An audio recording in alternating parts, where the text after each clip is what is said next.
지금 서울 도심에 20년 만에 기록적 한파가 몰아쳤습니다. 전문가들은 이 한파가 오면 도심 수로는 가장 먼저 얼어붙을 것이라고 경고했는데요.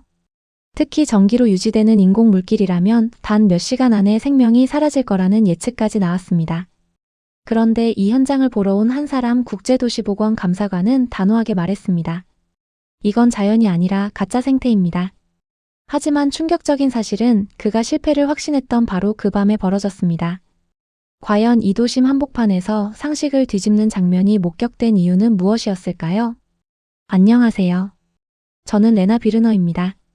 독일 베를린에서 온 국제도시보건 감사관이죠. 지난 8년간 UN 산하도시생태 평가팀에서 일하며 유럽, 중동, 남미의 도시보건 프로젝트 43건을 검증했습니다. 그중 17건이 제 손에서 탈락했어요. 제 보고서 한 줄로 한 도시의 예산이 중단되기도 하고 국제협력 프로젝트가 백지화되기도 했죠. 저는 스스로를 이렇게 정의합니다. 나는 도시의 가능성을 보는 사람이 아니라 거품을 걷어내는 사람이다. 겉보기엔 친환경이지만 실상은 전시 행정에 불과한 사례들을 수없이 탈락시켜 왔어요. 기준은 명확했죠. 지속 가능성, 자연 회복력, 인공 의존도. 이 세 가지를 통과하지 못하면 아무리 화려한 프로젝트도 보고서에 실리지 못했습니다. 이번엔 아시아였어요. 서울 도심 물길 복원 프로젝트. 14개국 67개 후보 중 가장 주목받는 사업이었죠. 2005년 복원 이후 20년간 국제 언론에 수백 번 소개되었고 도시재생 교과서의 성공 사례로 실렸습니다. 하지만 저는 처음 자료를 받았을 때부터 확신했어요. 콘크리트 바닥, 전기 펌프 순환, 인공수로. 보고서 속 사진과 수치만 보았을 때 한마디로 정리됐죠. 도시 미관을 위해 만들어진 가짜 자연. 제네바 본부에서 출발 전 마지막 회의가 있었습니다. 수석 감사관 토마스가 말했어요. 레나, 서울은 까다로울 거야. 정치적으로 민감하고 언론 노출도 많아. 하지만 우리 기준은 변하지 않아. 저는 고개를 끄덕였죠. 기준은 하나입니다. 자연이 스스로 버틸 수 있느냐. 토마스는 미소 지었습니다. 그래서 자네를 보내는 거야. 비행기에서 내려받은 기상청 속보가 화면에 떴습니다.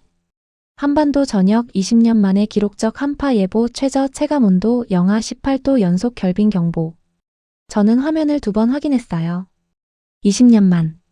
자연 하천조차 버티기 힘든 조건. 이번 한파가 이 도심 물길의 실체를 증명해 줄 거라 확신했죠. 인천공항 입국장을 나서는 순간 스크린 세면이 동시에 깜빡였습니다. 전국 한파경보 발효 중 체감온도 영하 18도 예상 20년 만에 최강 한파. 붉은 경고등이 천장을 따라 흘렀죠. 복도를 지나는 사람들은 아무도 놀라지 않았습니다. 캐리어 끄는 소리, 안내방송, 발걸음 소리만 규칙적으로 쌓였어요. 호텔 체크인을 마치고 방에 들어서자마자 노트북을 펼쳤습니다. 이메일 37개가 대기 중이었죠. 그중 하나가 눈에 들어왔어요. 발신인은 박도윤. 서울도심수자원 운영센터 책임 엔지니어. 내일 오전 9시 브리핑 준비되어 있습니다. 한파 대응 데이터 포함. 문장은 짧았고 예의는 적당했습니다. 기대는 없었어요. 저는 보고서 초안을 열었습니다. 서울 청계천 복원 프로젝트 지속가능성 검증 예비평가. 결론란은 비어 있었죠. 아직 판결을 내리지 않았으니까요. 하지만 예감은 있었습니다. 인공수로, 전기 펌프, 정수 처리, 겨울철 동파 방지 시스템. 이 모든 게 기술로 떠받쳐진 무대였어요. 노트북 화면 한쪽에 독일 미넨 이자르강 복원 사례를 띄웠습니다.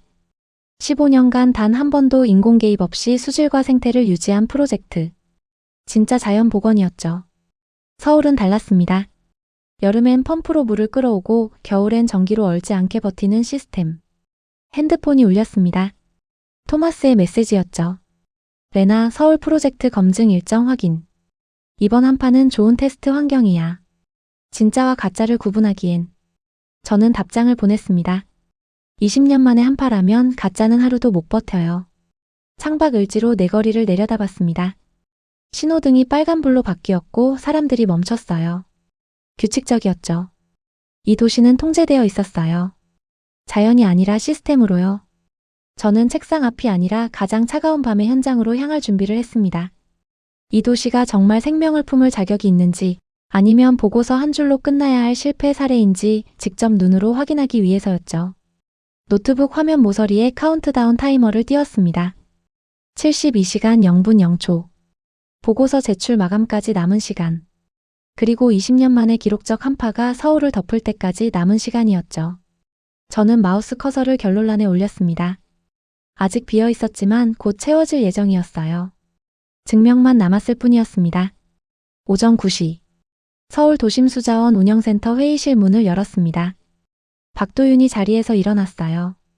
30대 중반쯤 보이는 남자였죠. 회색 셔츠에 검은 안경. 악수는 짧았고 인사는 정확했습니다. 레나 비르너 감사관님 박도윤입니다. 청계천 운영 총괄 엔지니어입니다. 저는 고개를 끄덕였어요. 시작하죠. 벽면 스크린에 청계천 단면도가 떴습니다. 5.8km 물길. 평균 수심 40cm. 하루 유입량 12만 톤. 박도윤이 레이저 포인터를 들었죠. 2005년 복원 이후 현재까지 생태 지표는 모두 안전 구간을 유지하고 있습니다. 저는 노트북을 열며 말했어요. 그 안정이 어떻게 유지되는지가 문제입니다. 박도윤이 다음 슬라이드로 넘어갔습니다. 수원 구성도였죠. 한강 취수 48%, 중랑천 18%, 지하수 및 빗물 재활용 34%입니다. 저는 손을 들었어요. 48%가 펌프로 끌어온 물이군요. 박도윤이 잠시 멈췄습니다. 네. 하지만 정수 과정을 거쳐서 저는 끼어들었죠. 정수도 전기가 필요합니다. 회의실이 조용해졌어요. 박도윤은 표정을 바꾸지 않았습니다. 맞습니다. 전기가 필요합니다. 저는 화면을 가리키며 물었죠. 전기가 끊기면요? 박도윤이 대답했습니다. 예비 전원이 작동합니다. 예비 전원도 끊기면요? 박도윤이 잠시 생각하더니 말했어요. 그런 상황은 20년간 한 번도 없었습니다. 저는 노트북 화면을 돌려 보여줬습니다. 독일 이자르강 복원 프로젝트 사진이었죠. 이건 15년간 전기 없이 유지된 물길입니다. 펌프도 없고 정수시설도 없어요. 자연 수온과 자연 정화만으로 생태계가 작동합니다. 박도윤이 화면을 봤어요. 지형 조건이 다릅니다. 이자르강은 알프스 수원을 갖고 있고 저는 고개를 저었죠. 조건이 다르면 복원이 아니라 건설입니다. 박도윤이 다음 슬라이드를 띄웠습니다. 생태 모니터링 데이터였어요. 현재 청계천에는 25종의 어류, 36종의 조류, 148종의 곤충이 서식하고 있습니다. 저는 물었죠. 겨울에도요? 박도윤이 고개를 끄덕였습니다. 네. 동절기 수온 유지 시스템 덕분에 저는 끼어들었어요. 그것도 전기죠. 스크린에 열화상 이미지가 떴습니다. 겨울 청계천 수면이었죠. 주변은 파란색이었지만 물은 초록색과 노란색이었어요. 박도윤이 설명했습니다. 동파 방지를 위해 수온을 영상 2도에서 4도 사이로 유지합니다. 저는 펜으로 노트에 적었어요. 전기 의존 수온 조절. 그리고 물었죠. 전기 없으면 멈추는 물길은 한파 앞에서 가장 먼저 무너집니다. 박도윤이 레이저 포인터를 내려놨습니다. 감사관님 질문 하나 드려도 될까요? 저는 고개를 들었어요. 말씀하세요. 박도윤이 말했습니다. 자연 복원의 기준이 인간 개입 제로라면 복원 가능한 도심은 세계에 몇 개나 됩니까? 저는 대답했죠. 많지 않습니다. 그래서 기준이 필요한 겁니다. 박도윤이 천천히 고개를 끄덕였어요. 알겠습니다. 그럼 한 가지만 더 보여드리겠습니다. 그는 마지막 슬라이드를 띄웠죠. 기상청 한파 예보였습니다. 72시간 후 영하 15도. 20년 만에 기록적 한파가 옵니다.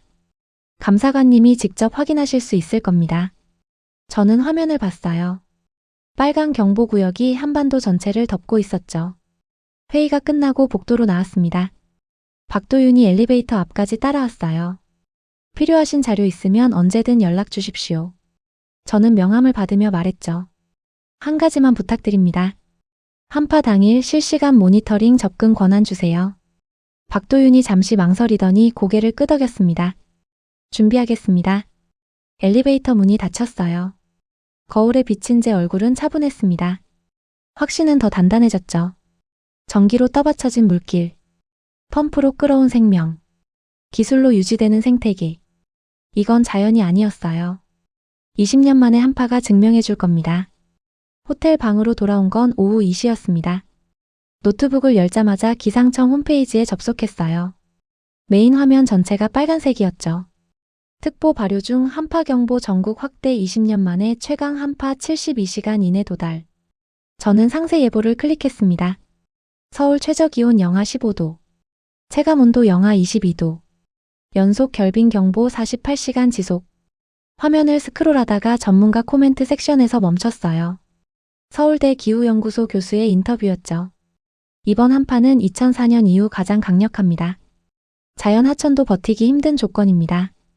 특히 유속이 느린 도심수로는 결빙 위험이 높습니다. 저는 그 문장을 3번 읽었어요. 자연 하천도 버티기 힘든 조건. 인공 물길은 말할 것도 없었죠. 핸드폰이 울렸습니다. 박도윤이었어요. 감사관님, 한파 대응 회의가 오후 4시에 있습니다. 참관하시겠습니까? 저는 잠시 생각했죠. 참석하겠습니다. 박도윤이 대답했어요. 센터 3층 상황실입니다. 길 안내해드리겠습니다. 오후 4시. 상황실 문을 열자 12명이 앉아 있었습니다. 벽면 스크린 3개가 동시에 켜져 있었어요. 왼쪽은 기상청 예보, 가운데는 청계천 실시간 수온 그래프, 오른쪽은 전력 공급 현황이었죠. 박도윤이 자리를 안내했습니다. 여기 앉으십시오. 회의가 시작됐어요. 운영팀장이 발표를 시작했죠. 현재 수온 영상 6도. 외기온 영하 3도. 48시간 후 예상 외기온 영하 15도입니다. 스크린에 시뮬레이션 그래프가 떴습니다. 빨간 선이 급격히 내려가다가 파란 구간에서 멈췄어요. 영상 2도. 팀장이 말했죠. 동파 방지 시스템 가동 시 최저 수온 영상 2도 유지 가능합니다. 저는 손을 들었어요. 시스템 고장 시 대응은요? 팀장이 저를 봤습니다. 예비 전원 자동 전원. 30초 이내 복구됩니다. 저는 다시 물었죠. 예비 전원도 고장나면요? 회의실이 조용해졌어요. 박도윤이 대답했습니다. 20년간 그런 경우는 없었습니다. 저는 노트에 적었어요. 없었다 없을 것이다. 다음 발표자가 일어났습니다. 생태관리팀 책임자였죠. 현재 서식 어류 25종 중 22종이 월동 준비 완료 상태입니다. 조류는 대부분 남아있고 잔류 개체는 먹이 공급 중입니다. 저는 질문했어요. 수온이 영하로 떨어지면요? 책임자가 대답했죠. 그래서 수온을 유지하는 겁니다. 저는 다시 물었습니다. 유지 못하면요? 책임자는 대답하지 않았어요. 박도윤이 자리에서 일어났습니다. 감사관님, 우려는 이해합니다. 하지만 시스템은 2중 3중으로 설계되어 있습니다. 그는 스크린을 가리켰죠. 메인 전원, 예비 전원, 비상 발전기. 3단계 백업입니다. 저는 화면을 봤어요. 복잡한 전력 공급 다이어그램이었죠. 선이 많았습니다. 너무 많았어요. 회의가 끝난 뒤 복도에서 박도윤을 붙잡았습니다. 질문 하나만요. 박도윤이 멈춰 섰어요. 말씀하세요. 저는 물었죠. 시스템이 완벽하다면 왜 이렇게 긴장하고 있습니까? 박도윤이 저를 봤습니다. 몇 초간 침묵이 흘렀어요. 20년 만에 한파니까요. 저는 고개를 끄덕였습니다. 정직한 대답이네요. 박도윤이 말했죠. 감사관님도 정직하십니다. 우리를 믿지 않으시는 게. 저는 미소 짓지 않았어요. 믿음은 데이터가 아닙니다. 증명이 필요하죠. 호텔로 돌아오는 택시 안에서 창밖을 봤습니다. 청계천이 다리를 지나갔어요. 가로등 불빛이 수면에 반사되고 있었죠. 물은 흐르고 있었습니다. 아직은요. 하지만 48시간 후엔 달라질 겁니다. 방에 들어서자마자 노트북을 열었어요. 보고서 초안 결론란에 커서를 올렸죠. 타이핑을 시작했습니다. 기록적 한파는 시험이 아닙니다. 판결입니다. 20년간 기술로 유지된 시스템이 자연 앞에서 얼마나 버틸 수 있는지 72시간 안에 결론이 나올 것입니다. 저장 버튼을 눌렀어요. 화면 모서리 타이머가 깜빡였습니다. 48시간 12분 30초. 카운트다운은 계속되고 있었죠. 한파가 오고 있었습니다. 그리고 저는 기다리고 있었어요. 무너지는 순간을요. 한파 당일. 오후 11시 30분. 저는 도심수자원 운영센터 상황실에 있었습니다. 박도윤이 모니터 앞에 앉아 있었고 3명의 엔지니어가 각자 화면을 주시하고 있었죠. 벽면 대형 스크린에는 청계천 구간별 실시간 데이터가 떠 있었어요. 수온, 유속, 결빙률, 전력 상태. 숫자들이 1초마다 갱신됐습니다. 외부 온도계가 영하 12도를 가리키고 있었어요. 체감 온도는 영하 18도. 박도윤이 말했죠. 자정 이후 영하 15도까지 떨어집니다. 새벽 3시에 최저점 도달 예상입니다. 저는 고개를 끄덕이며 노트를 펼쳤어요. 관찰 기록을 시작할 시간이었습니다. 오후 11시 40분. 첫 번째 경보음이 울렸습니다. 스크린 왼쪽 구간이 노란색으로 바뀌었어요. 청계천 상류 1.2km 지점. 엔지니어 한 명이 보고했죠. 가장자리 결빙 시작. 두께 0.3cm. 수면 온도 영상 1.8도. 박도윤이 키보드를 두드렸습니다. 난방수 공급 3% 증가. 스크린의 수온 그래프가 천천히 올라갔어요. 영상 2.1도. 노란색이 초록색으로 바뀌었죠. 저는 시계를 봤습니다. 2340. 노트에 적었어요. 첫 위기 가장자리 결빙 대응 시간 40초 전력 소모 증가. 박도윤이 제 쪽을 봤어요. 예상 범위 내입니다. 저는 대답하지 않았죠. 아직 자정도 안 됐으니까요. 자정을 넘었습니다. 외부 온도 영하 13도. 상황실 공기가 차가워졌어요. 난방이 약한 게 아니었습니다. 긴장이 온도를 낮추고 있었죠. 엔지니어들은 말을 줄였고 키보드 소리만 규칙적으로 울렸어요. 박도윤은 커피를 마시지 않았습니다. 화면만 봤죠. 새벽 1시 10분. 두 번째 경보음. 이번엔 스크린 전체가 깜빡였어요. 오른쪽 전력 공급 현황 패널에 빨간 경고등이 떴죠. 변전 설비 3번 과부하 경고. 예비 전력 대기 상태 전원. 박도윤이 자리에서 일어났습니다. 예비 전원 자동 전환 준비. 메인 부하 70% 초과 시 즉시 실행. 엔지니어가 대답했어요. 확인했습니다. 저는 전력 그래프를 봤어요. 빨간 선이 천천히 올라가고 있었죠. 65%, 68%, 72%. 박도윤이 말했습니다. 예비 전원 전원. 딸깍 소리와 함께 스크린이 1초간 어두워졌다가 다시 켜졌어요. 전력 그래프의 색이 파란색으로 바뀌었죠. 예비 전원 작동 중. 저는 시계를 확인했습니다. 110. 노트에 적었어요. 두 번째 위기 전력 과부하 예비 전원 가동 메인 시스템 백업 소진. 박도윤이 제 쪽을 봤죠. 이번엔 아무 말도 하지 않았습니다. 새벽 2시. 외부 온도 영하 14도. 상황실 창문에 성에가 끼기 시작했어요. 누군가 창문을 닦았지만 5분 후 다시 뿌옇게 변했죠. 밖은 완전히 얼어붙고 있었습니다. 저는 자리에서 일어나 창밖을 내다봤어요. 청계천 방향이었죠. 가로등 불빛 아래 수면이 보였습니다. 아직 흐르고 있었어요. 새벽 2시 50분. 세 번째 경보음은 없었습니다. 대신 조용한 알림음이 울렸어요. 박도윤이 화면을 확대했죠. 외부 온도 영하 15도 돌파. 체감 온도 영하 22도. 최저점 진입. 엔지니어 한 명이 보고했습니다. 청계천 전 구간 수온 영상 2.3도에서 2.0도 사이. 결빙 없음. 유속 정상. 박도윤이 천천히 숨을 내쉬었어요. 저는 노트북을 열었습니다. 기상청 실시간 데이터를 확인했죠. 서울 영하 15.2도. 인천 영하 14.8도. 한강 수온 영상 0.3도. 그리고 한 줄이 눈에 들어왔어요. 한강 일부 구간 결빙 시작 유속 저하 확인. 자연 하천이 얼고 있었습니다. 새벽 3시 정각. 최저 체감 구간. 박도윤이 말했어요. 지금부터 이 시간이 고비입니다. 저는 청계천 실시간 카메라 화면을 봤죠. 12개 지점 모두 물이 흐르고 있었어요. 수면에서 희미한 김이 올라왔습니다. 물이 공기보다 따뜻했죠. 가장자리에 얇은 얼음이 보였지만 중심부는 여전히 검은색이었어요. 얼지 않은 물이었습니다. 저는 시계를 봤어요. 300. 노트의 마지막 줄을 적었죠. 세 번째 위기 기록적 한파 최저점 자연 하천 결빙 진행 중 청계천 수온 유지. 그리고 펜을 내려놓았습니다. 박도윤이 물었어요. 커피 드릴 거? 저는 고개를 저었죠. 아니요. 계속 보겠습니다. 박도윤이 고개를 끄덕였어요. 네. 저도 그럴 겁니다. 상황실은 조용했습니다. 키보드 소리, 환풍기 소리, 그리고 모니터 속 흐르는 물소리만 들렸어요. 20년 만에 한파 한가운데서 도심 물길은 멈추지 않고 있었습니다. 저는 화면을 보며 생각했죠. 20년 만에 한파인데 이 물길은 왜 멈추지 않죠? 새벽 5시 30분.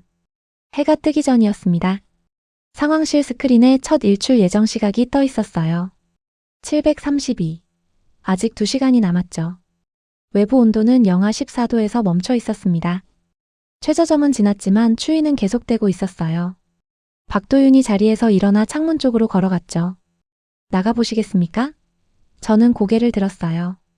지금요? 박도윤이 고개를 끄덕였습니다. 직접 보셔야 할 것 같습니다. 청계천 2구간 관찰 지점까지는 차로 12분 거리였어요. 새벽 거리는 텅 비어 있었죠. 신호등만 규칙적으로 색을 바꾸고 있었습니다. 차 안 온도계가 영하 13도를 가리켰어요. 창문에 성에가 껴서 앞이 흐릿했죠. 다리 위에서 내렸습니다. 바람이 얼굴을 때렸어요. 날카로웠죠. 숨을 쉴 때마다 입김이 하얗게 피어올랐습니다. 박도윤이 계단을 가리켰어요. 아래로 내려가시죠. 계단 난간에 성에가 두껍게 얼어 있었습니다. 손으로 잡자 차갑고 거칠었어요. 물가에 도착했습니다. 첫 번째로 본 건 수면이었어요. 얼지 않았습니다. 검은색 물이 천천히 흐르고 있었죠. 가장자리에 얇은 얼음띠가 있었지만 중심부는 완전히 액체 상태였어요. 수면 위로 희미한 김이 올라왔습니다. 저는 무릎을 굽히고 손을 물 가까이 가져갔죠. 따뜻하진 않았지만 얼음은 아니었어요. 박도윤이 온도계를 꺼냈습니다. 디지털 센서를 물에 담갔죠. 영상 2.3도입니다. 저는 주변을 둘러봤어요. 계단 난간, 벤치, 가로등, 기둥. 모든 게 얼어붙어 있었습니다. 하지만 물은 흐르고 있었죠. 그때 소리가 들렸어요. 새 울음소리였습니다. 저는 고개를 들었죠. 수면 위 50m 지점에 새 무리가 있었어요. 12마리쯤 됐습니다. 철새였죠. 물 위에 떠서 쉬고 있었어요. 박도윤이 말했습니다. 청둥오리입니다. 이틀 전부터 이 구간에 머무르고 있어요. 저는 물었죠. 왜 남아하지 않았습니까? 박도윤이 대답했어요. 물이 있으니까요. 저는 철새들을 봤습니다. 가만히 떠 있었어요. 날아갈 기미가 없었죠. 한 마리가 부리를 물에 담갔습니다. 그리고 고개를 들어 무언가를 삼켰어요. 먹이를 찾은 거였죠. 영하 13도에서요. 박도윤이 계속 말했습니다. 어제 저녁 한강 쪽 철새 관찰 보고서가 올라왔어요. 대부분 남아있답니다. 수면 결빙 때문에. 저는 한강 방향을 봤어요. 어둠 속이라 보이지 않았지만 2km 거리였죠. 한강은 얼었습니까? 박도윤이 고개를 끄덕였습니다. 가장자리부터 시작했어요. 청계천은 안 얼었고요. 저는 다시 물을 봤어요. 검은 수면, 흐르는 물, 쉬고 있는 새들, 그리고 김이 올라오는 수증기. 20년 만에 기록적 한파 한가운데였는데 이 물길은 생명을 품고 있었습니다. 시스템이 좋다는 건 인정합니다. 제가 말했어요. 박도윤이 저를 봤죠. 저는 계속 말했습니다. 하지만 이건 여전히 인공입니다. 전기가 끊기면 박도윤이 끼어들었어요. 감사관님, 질문 하나만 드려도 될까요? 저는 고개를 끄덕였죠. 저 새들은 압니까? 박도윤이 철새 무리를 가리켰어요. 이 물이 인공인지 자연인지? 저는 대답하지 않았습니다. 박도윤이 말을 이었죠. 새들은 신경 안 써요. 물이 흐르는지 먹이가 있는지만 봅니다. 그게 자연의 기준 아닙니까? 저는 그 말에 답하지 못했어요. 철새 한 마리가 날갯짓을 하며 위치를 바꿨죠. 물보라가 튀었습니다. 얼지 않은 물이었어요. 해가 뜨기 시작했습니다. 수평선이 주황색으로 물들었죠. 청계천 수면에 빛이 반사됐어요. 검은색이 은색으로 바뀌었습니다. 새들이 일제히 고개를 들었죠. 그리고 다시 물에 부리를 담갔어요. 아침 식사 시간이었습니다. 저는 노트를 꺼냈어요. 펜을 들었지만 쓸 말이 없었습니다. 수온 영상 2.3도 유지 철새 12마리 휴식 중 한강 결빙, 청계천 미결빙. 사실만 적었죠. 해석은 적지 못했어요. 박도윤이 말했습니다. 센터로 돌아가시죠. 커피 한 잔 드릴게요. 저는 고개를 끄덕였어요. 하지만 발걸음이 떨어지지 않았습니다. 물을 계속 보고 있었죠. 흐르는 물을요. 차에 올라타기 전에 마지막으로 뒤를 돌아봤어요. 철새들은 여전히 거기 있었습니다. 날아가지 않았죠. 갈 이유가 없었으니까요. 물이 있었으니까요. 20년 만에 한파에도요. 저는 조용히 말했습니다. 이 정도 한파에서 살아남았다면 우연은 아니에요. 박도윤은 대답하지 않았어요. 시동을 걸고 출발했죠. 100미러로 청계천이 멀어졌습니다. 하지만 철새들은 여전히 거기 있었어요. 흐르는 물 위에요. 오전 9시. 센터 회의실로 돌아왔습니다. 박도윤이 노트북을 열며 말했어요. 보여드릴 게 있습니다. 스크린에 청계천 단면 구조도가 떴죠. 콘크리트 바닥, 수로, 그리고 그 사이 갈색층이 보였어요. 박도윤이 레이저 포인터를 들었습니다. 이게 핵심입니다. 갈색층을 확대했어요. 불규칙한 퇴적물이었죠. 박도윤이 설명했습니다. 복원 후 20년간 자연스럽게 쌓인 퇴적층입니다. 평균 두께 15cm. 유기물, 미생물, 플랑크톤, 식물 씨앗이 섞여 있어요. 저는 화면을 봤어요. 그냥 진흙 아닙니까? 박도윤이 고개를 저었죠. 생태계 밥상입니다. 다음 슬라이드가 떴습니다. 현미경 사진이었어요. 무수히 많은 작은 생명체들이 보였죠. 박도윤이 말했습니다. 퇴적층 1제곱미터당 플랑크톤 약 8만 마리. 저서생물 2,000마리. 이들이 먹이사슬의 1단계입니다. 저는 손을 들었어요. 전기로 수온만 유지하면 이런 게 생깁니까? 박도윤이 대답했죠. 아니요. 시간이 필요합니다. 다음 화면으로 넘어갔어요. 연도별 퇴적층 변화 그래프였습니다. 2005년 복원 직후엔 거의 제로였죠. 2010년 5cm, 2015년 11cm, 2024년 15cm. 박도윤이 말했습니다. 20년입니다. 콘크리트 위에 자연이 쌓인 시간이에요. 저는 그래프를 뚫어지게 봤어요. 20년. 그 숫자가 눈에 들어왔죠. 박도윤이 계속 말했습니다. 이 퇴적층 덕분에 청계천은 먹이사슬을 완성했어요.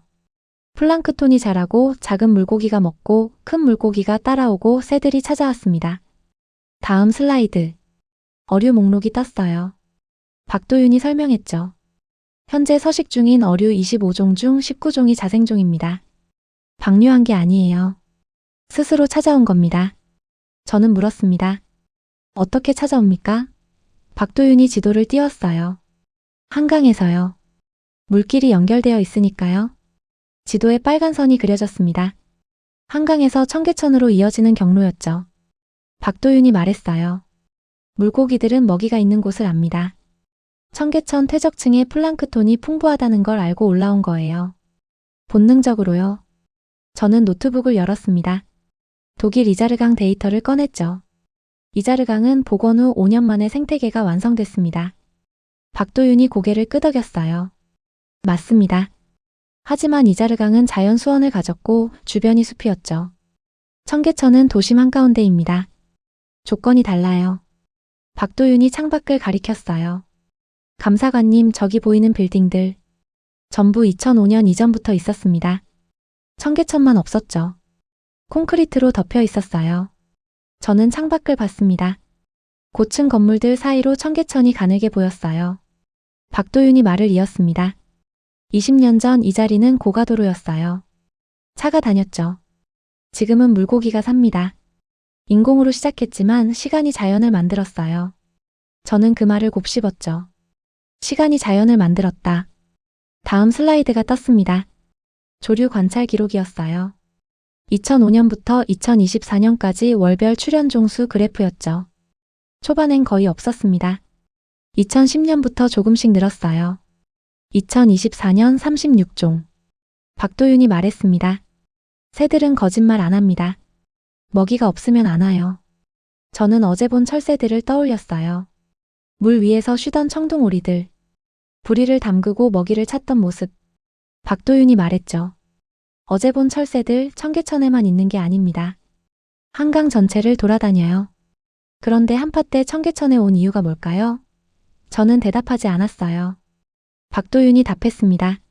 물이 얼지 않아서가 아니에요. 먹이가 있어서입니다. 스크린에 수중 카메라 영상이 재생됐어요. 청계천 바닥이었죠. 퇴적층 위로 작은 물고기들이 헤엄치고 있었습니다. 입을 벌려 무언가를 먹고 있었어요. 박도윤이 말했죠. 이 영상은 어제 새벽 4시에 촬영한 겁니다. 영하 14도였어요. 물고기들은 여전히 먹이를 찾고 있었죠. 저는 영상을 멈추지 않고 봤어요. 작은 물고기들. 천천히 움직이지만 멈추지 않는 움직임. 20년간 쌓인 퇴적층 위에서요. 박도윤이 조용히 말했습니다. 20년이군요. 콘크리트 위에 자연이 이긴 시간입니다. 저는 노트를 펼쳤어요. 펜을 들었죠. 하지만 쓸 말이 명확하지 않았습니다. 퇴적층 15cm 20년 축적 자생 먹이사슬 형성. 사실만 적었어요. 그리고 한 줄을 더했습니다. 시간이 변수였다. 박도윤이 노트북을 덮으며 말했어요. 점심 드시죠. 오후엔 다른 걸 보여드리겠습니다. 저는 고개를 끄덕였습니다. 하지만 머릿속은 여전히 그 숫자에 머물러 있었어요. 20년. 생각보다 긴 시간이었죠. 오후 2시. 박도윤이 새로운 자료를 꺼냈습니다. 이번엔 공기 이야기입니다. 스크린에 서울 지도가 떴어요. 청계천이 가운데를 가로지르고 있었죠. 박도윤이 지도를 확대했습니다. 청계천은 물길이기도 하지만 동시에 바람길입니다. 저는 고개를 갸우뚱했어요. 바람길이요? 박도윤이 애니메이션을 재생했어요. 파란 화살표들이 북쪽 산에서 시작해 청계천을 따라 도심으로 흘러들어왔죠. 북한산에서 내려오는 찬 공기가 청계천 수로를 따라 도심 중심부까지 흐릅니다. 자연 환기 시스템이에요. 저는 화면을 봤습니다. 화살표들이 빌딩 사이를 비집고 들어가고 있었어요. 복원 전에는요? 제가 물었죠. 박도윤이 다른 지도를 띄웠습니다. 고가도로가 막고 있었어요. 바람이 빌딩에 부딪혀 정체됐죠. 여름엔 열기가 갇히고 겨울엔 미세먼지가 쌓였습니다. 저는 두 지도를 비교했어요. 차이가 명확했죠. 박도윤이 데이터표를 띄웠습니다. 청계천 복원 후 주변 2km 반경 미세먼지 농도 평균 18% 감소. 여름 평균 기온 2.3도 하락. 겨울 체감 온도는 약간 올라갔고요. 저는 손을 들었어요. 바람길 때문입니까? 박도윤이 고개를 끄덕였죠. 물과 바람이 함께 작용한 결과입니다. 다음 슬라이드. 열화상 위성사진이었어요. 여름 서울이었죠. 빌딩 밀집 지역은 빨간색이었지만 청계천 주변은 파란색과 초록색이었습니다. 박도윤이 설명했어요. 도심 열섬 현상이 청계천 주변에선 완화됩니다. 바람이 열을 식히니까요. 저는 창밖을 봤어요. 12월 서울. 빌딩들 사이로 청계천이 보였죠. 지금은 겨울이라 바람이 차가웠을 겁니다. 박도윤이 말했어요. 지금 이 순간에도 바람은 흐르고 있어요. 영하 13도 바람이지만 빌딩 사이 정체된 공기를 밀어내고 있죠. 박도윤이 또 다른 데이터를 띄웠습니다. 대기질 측정 결과였어요. 어젯밤부터 오늘 아침까지 한파 기간 동안 청계천 주변 대기질을 측정했습니다. 그래프가 나타났죠. 초미세먼지 농도. 청계천 주변은 보통 2km 떨어진 지역은 나쁨이었어요. 기록적 한파인데도요? 제가 물었습니다. 박도윤이 대답했죠. 네. 바람이 계속 흐르니까요. 물이 얼지 않았고 온도 차이가 유지되어서 대류가 일어났습니다. 저는 그래프를 다시 봤어요. 숫자는 거짓말하지 않았죠. 박도윤이 자리에서 일어났습니다. 직접 보여드리겠습니다. 그는 센터 옥상으로 저를 안내했어요. 엘리베이터를 타고 8층까지 올라갔죠. 옥상 문을 열자 바람이 밀려왔습니다. 차가웠어요. 하지만 막힌 느낌은 없었죠. 박도윤이 청계천 방향을 가리켰어요. 저기 보이십니까? 저는 눈을 가늘게 뜨고 봤습니다. 청계천 수면 위로 희미한 김이 올라오고 있었어요. 그 김이 바람을 타고 흩어졌죠. 박도윤이 말했습니다. 수증기가 공기를 움직입니다. 겨울에도요. 우리는 몇 분간 말없이 서 있었어요. 바람이 계속 불었습니다. 규칙적이진 않았지만 멈추지 않았죠. 저는 손을 들어 바람을 느꼈어요. 차가웠지만 살아있었습니다. 박도윤이 조용히 말했어요. 한국 전쟁 때 이 자리에 방공호가 있었습니다. 저는 그를 봤죠. 박도윤이 계속 말했습니다. 사람들이 숨었어요. 폭격을 피해서요. 전쟁이 끝나고 복귀하고 도로를 만들고 다시 물길을 열었죠. 70년이 걸렸습니다. 저는 아무 말도 하지 않았어요. 박도윤이 말을 이었죠. 이 도시는 숨을 참았다가 다시 쉬는 법을 배웠어요. 청계천이 그 숨길입니다. 바람이 다시 불었어요. 박도윤의 머리카락이 흔들렸죠. 우리는 옥상을 내려왔습니다. 회의실로 돌아와 자리에 앉았어요. 박도윤이 마지막 슬라이드를 띄웠죠. 청계천 야간 항공사진이었습니다. 어두운 도시 한가운데 청계천만 가늘게 빛나고 있었어요. 박도윤이 말했습니다. 이 물길은 겨울에도 숨을 쉽니다. 도시 전체가요. 저는 사진을 오래 봤어요. 가늘지만 끊기지 않은 선. 빌딩 숲 사이를 흐르는 빛. 그리고 그 위를 지나는 바람. 박도윤이 물었죠. 커피 식었습니다. 새로 드릴 거? 저는 고개를 저었어요. 괜찮습니다. 노트를 펼쳤습니다. 펜을 들었죠. 바람길 기능 확인, 대기질 개선 18%, 열섬 완화 2.3도, 한파 중에도 대류 유지. 그리고 한 줄을 더 적었어요. 물길이 아니라 숨길이었다. 박도윤이 노트북을 덮으며 말했습니다. 내일 마지막으로 보여드릴 게 있습니다. 저는 글을 봤어요.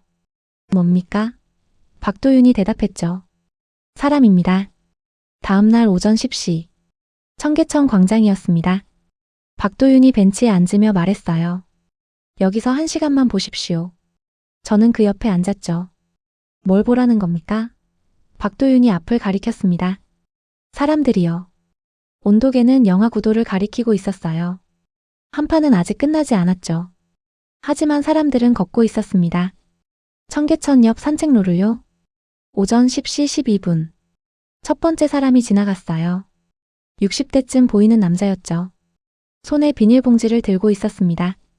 그는 쓰레기통 앞에서 멈췄어요. 봉지를 열고 안을 확인했죠. 그리고 재활용과 일반 쓰레기를 분리해서 버렸습니다. 천천히 정확하게요. 박도윤이 말했어요. 저분은 매일 오십니다. 20년째요. 저는 남자를 봤죠. 그는 쓰레기통 옆을 지나치며 혹시 떨어진 게 있나 한 번 더 확인했어요. 없었습니다. 그는 고개를 끄덕이고 걸어갔죠. 10시 25분. 두 번째 사람. 젊은 여자였어요. 유모차를 밀고 있었죠. 아이는 잠들어 있었습니다. 여자는 난간 쪽으로 걸었어요. 물을 보기 위해서였죠. 몇 초간 멈춰 서서 수면을 봤습니다. 그리고 조용히 지나갔어요. 아이를 깨우지 않으려고요. 박도윤이 말했습니다. 소음 민원이 거의 없어요. 20년간 5건. 저는 놀랐죠. 5건요? 박도윤이 고개를 끄덕였어요. 네. 도심 한가운데인데요. 10시 40분. 세 번째 사람. 중학생쯤 보이는 남자아이였어요. 학교 가는 길인지 가방을 메고 있었죠. 아이는 난간에 기대서서 물을 받습니다. 1분쯤요. 그리고 주머니에서 뭔가를 꺼냈어요. 과자 봉지였죠. 저는 긴장했습니다. 아이가 먹고 버릴 거라 생각했어요. 하지만 아이는 과자를 먹은 뒤 봉지를 주머니에 다시 넣었죠. 쓰레기통까지 50m 정도 걸었습니다. 그리고 거기서 버렸어요. 저는 그 모습을 끝까지 봤죠. 박도윤이 조용히 말했어요. 교육한 게 아닙니다.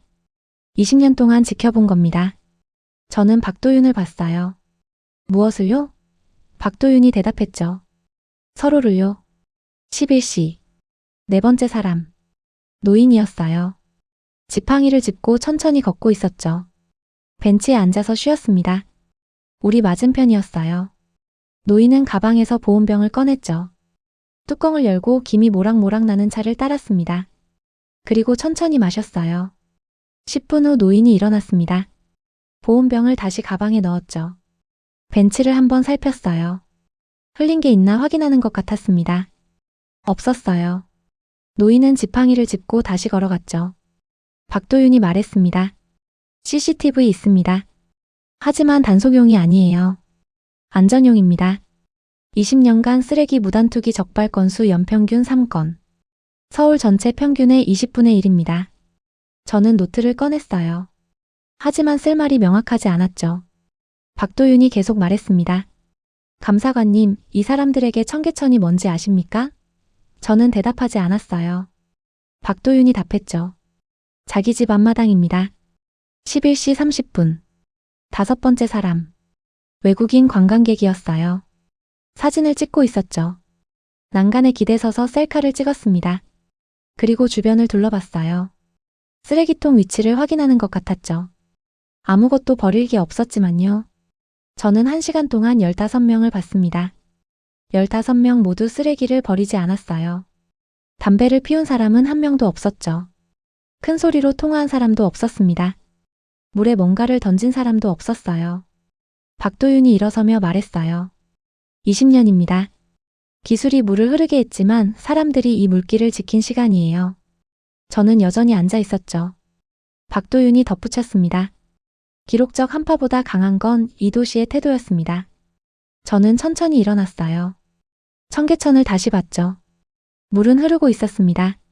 사람들은 걷고 있었어요. 쓰레기는 없었죠. 소음도 없었습니다. 20년 만에 한파 속에서도 모든 게 작동하고 있었어요.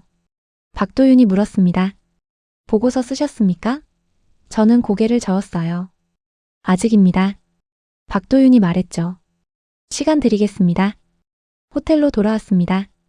노트북을 열었어요. 보고서 결론란이 여전히 비어 있었죠. 커서를 올렸습니다. 타이핑을 시작했어요.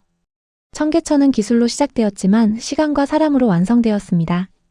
20년간 쌓인 퇴적층, 스스로 찾아온 생태계, 멈추지 않는 바람길, 그리고 변하지 않는 시민의 태도. 이 4가지가 20년 만의 기록적 한파 속에서도 무너지지 않았습니다. 이것은 인공도 자연도 아닙니다.